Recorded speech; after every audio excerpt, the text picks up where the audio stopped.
So now we've seen how to test that all in a set of conditions are true using an AND statement. We've also seen that if any one of the conditions being tested is false, then the whole formula will evaluate to false.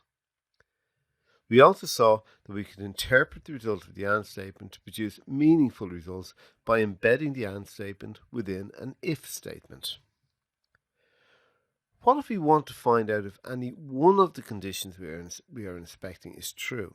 For example, say I changed my rules and I allowed a student to pass if they obtained more than 40 in either their exam or in their assessment. This is an example of an OR condition. If either of the conditions are true, then the formula will evaluate to true.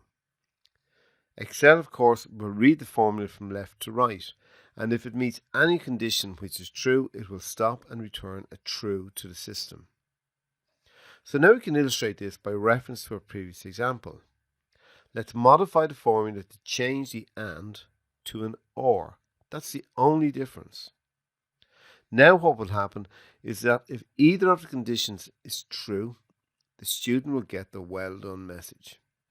If none of them are true, then they will get a hard luck message.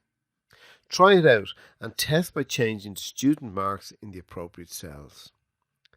Now attempt to complete practice exercise 4.